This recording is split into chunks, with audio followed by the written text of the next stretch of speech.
अस्सलाम वालेकुम, आदाब। आज हम नांदेड़ महानगर पालिका के चुनाव के बारे में विस्तृत बात करने जा रहे हैं कि नांदेड़ महापालिका का चुनाव धीरे धीरे आगे बढ़ रहा है और फॉर्म नॉमिनेशन का प्रक्रिया पूर्ण हो गई है और सभी उम्मीदवारों ने अलग अलग पार्टियों से अपने शक्ति प्रदर्शन करते हुए अपने कार्यकर्ताओं के साथ अपने अपने फॉर्म दाखिल किए हैं और फॉर्म की छाननी भी हो रही है और कई दिग्गज नेताओं की प्रतिष्ठा यहाँ पर दांव पर लगी है। महाराष्ट्र के कई ज़िलों में जहाँ पर महानगर पालिका का चुनाव है वहाँ पर कल फॉर्म भरने की जब आखिरी समय पर निष्ठावान कार्यकर्ताओं को टिकट नहीं दिया गया तो कई निष्ठावान कार्यकर्ताओं ने पार्टी के ऑफिस के बाहर हंगामा खड़ा किया और आरोप लगाया कि उन्हें निष्ठावान कार्यकर्ता होते हुए भी टिकट नहीं दिया गया और कई निष्ठावान कार्यकर्ताओं ने ये आरोप लगाया कि पैसे देकर टिकट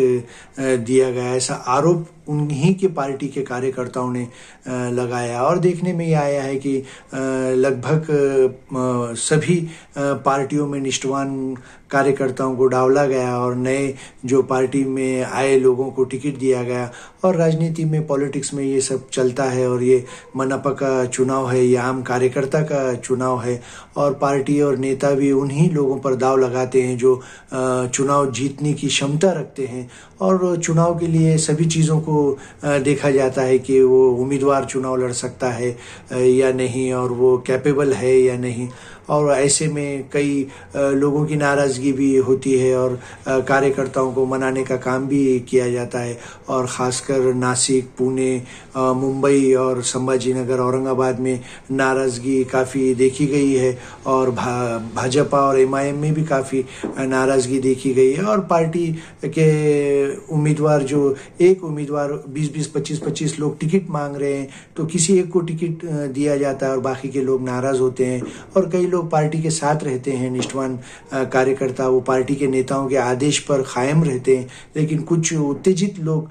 जो है वो बवाल मचाते हैं, मीडिया में स्टेटमेंट देते हैं। लेकिन फिलहाल इस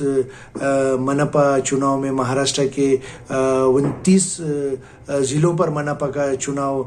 होने जा रहा है और ऐसे में चुनाव काफ़ी तेज़ी से आगे बढ़ रहा है और फिलहाल चुनाव की प्रक्रिया आगे बढ़ रही है और चुनाव में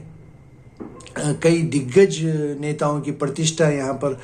दांव पर लगी है और आने वाले समय में किस पार्टी के कितने उम्मीदवार यहाँ पर चुन कर आते हैं ये देखने लायक होगा। और नांदेड़ मनपा चुनाव में भी यहाँ पर एक और भाजपा और दूसरी ओर राष्ट्रवादी कांग्रेस पार्टी अजित पवार गठ और शिवसेना शिंदे गठ और उद्धव ठाकरे गठ और मजलिस इत्तेहादुल मुस्लिमीन और वंचित बहुजन आघाड़ी और कांग्रेस और वंचित बहुजन आघाड़ी का यहाँ पर पैक्ट हुआ है और वंचित के लिए कुछ जगह कांग्रेस की ओर से छोड़ा गया और कांग्रेस के कई नाराज माजी नगर सेवकों ने एमआईएम में प्रवेश कर अपना टिकट हासिल किया गया और इस बार नांदेड़ में मजलिस के ज़्यादा से ज़्यादा कॉरपोरेटर चुनकर आने की भी यहाँ पर जानकारों द्वारा यहाँ पर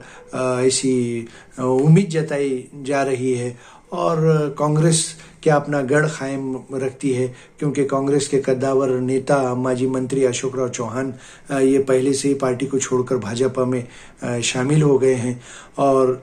ऐसे में देखने लायक होगा कि किसी को कितने यहाँ पर नगर सेवक चुनकर आते हैं। चलिए फिर एक नए मुद्दे के साथ, अल्लाह हाफ़िज़।